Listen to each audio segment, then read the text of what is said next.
faire des miracles, vraiment des miracles dans les années qui viennent. Il ne faut pas attendre des générations, comme parfois je l'entends à Congo, tout c'est faux. Congo, il faut. Mais c'est à nous de mettre la main à la pâte, c'est à nous de fournir ces efforts, d'arrêter de voler notre pays, d'arrêter de le ruiner. Nous pouvons le faire. Et ça, je vous le demande vraiment de tout cœur, aidez-moi à réaliser cela. Vous verrez que ce pays sera non seulement un havre de paix, mais un Eldorado pour les Congolais d'abord. Et nous pourrons même, tellement qu'on sera heureux ici, faire venir même des autres populations africaines pour vivre avec nous ici.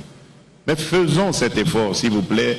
Nous allons avoir un pays qui, je vous le dis déjà, du poste de pilotage où je suis là, le nombre d'intérêts qui se manifestent pour notre pays à tous les niveaux, c'est impressionnant.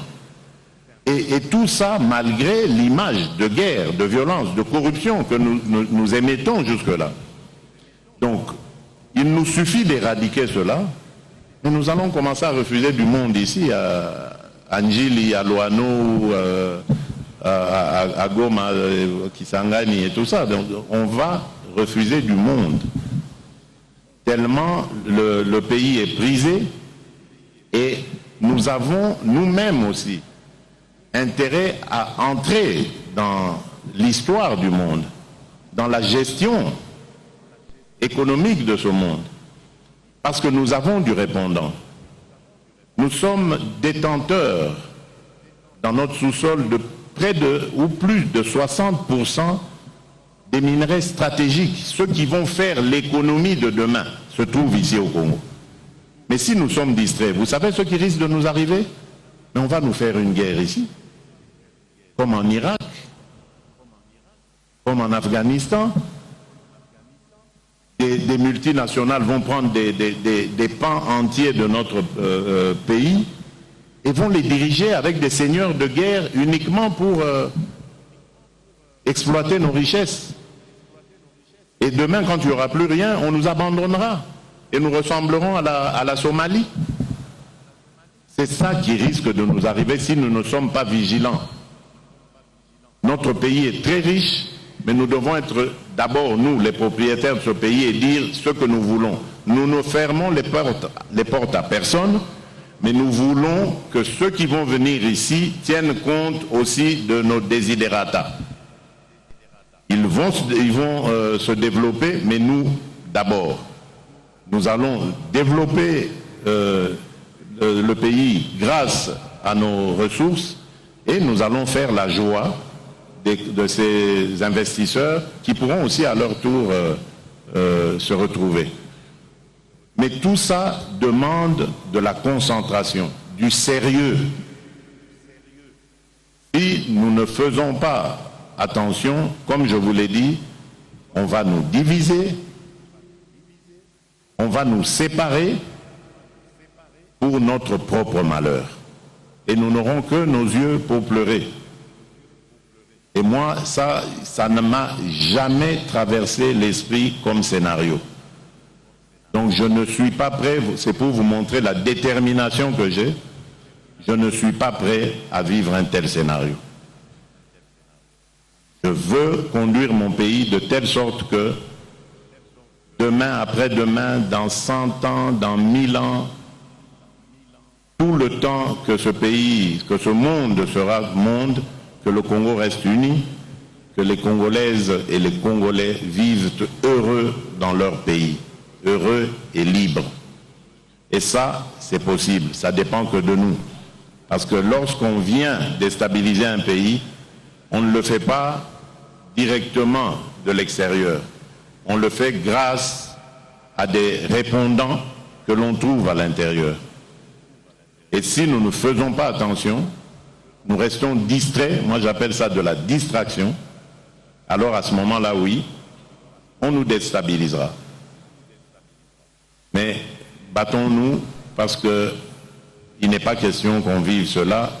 Je sais que vous aimez chacune et chacun d'entre vous là où il est, ce pays.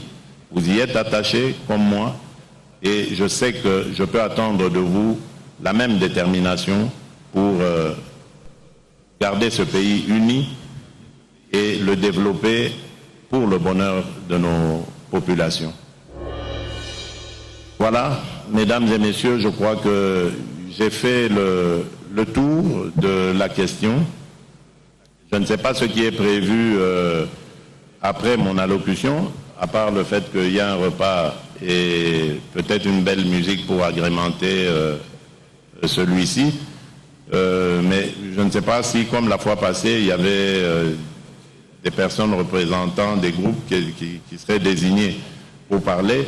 Mais qu'à cela ne tienne, je tiens simplement à vous souhaiter bon travail pour l'investiture de notre gouvernement. J'ai appris que vous avez reçu vos copies.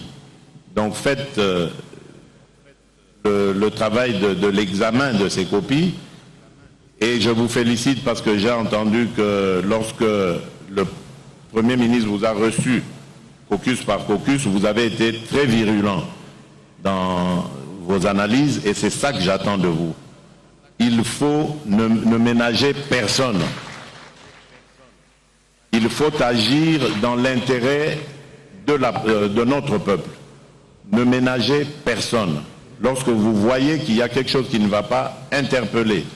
Faites votre travail. Moi, je vous encourage à cela. Il y a des députés qui m'ont écrit et je vous promets que je vous recevrai. Tout cela passera par le président de l'Assemblée nationale, bien entendu, parce que c'est par son truchement que j'avais reçu ces mémos. Je les recevrai, nous discuterons, il n'y a aucun problème. Je sais qu'il y a des députés qui sont déçus, dont les attentes ont été déçues. Je ne veux pas vous dire ici que je vous promets un poste ministériel parce que je n'en ai plus. Mais je ne veux que personne ne se sente abandonné, laissé en marge de cette action, de cette impulsion. Donc, on trouvera les voies et moyens pour que tout le monde soit dans la dynamique et que à chaque niveau qu'il ou elle se trouve puisse apporter quelque chose à l'action de l'union sacrée de la nation. Encore une fois, merci. Je vous rappelle que le peuple attend de nous des résultats. Souvenez-vous du moment où nous avons créé cette union sacrée, du moment où il y a eu des changements à la tête des deux chambres, du moment où il y a eu la nomination du Premier ministre. Vous êtes des Congolais, vous étiez au Congo lorsque tout ça se passait, vous avez vu la joie qu'exprimait notre peuple, et donc cette joie est équivalente aux attentes qui sont celles de ce même peuple. Et ces attentes sont tellement pressantes que nous n'avons pas droit à l'erreur. Malheureusement, nous arrivons à un moment de l'histoire où notre peuple a tellement vu des choses, tellement entendu des déceptions et autres, qu'il ne nous donnera pas le droit à l'erreur. Donc, retroussons les manches, mettons-nous au travail, c'est ce que le peuple veut. Je vous remercie, que Dieu vous bénisse.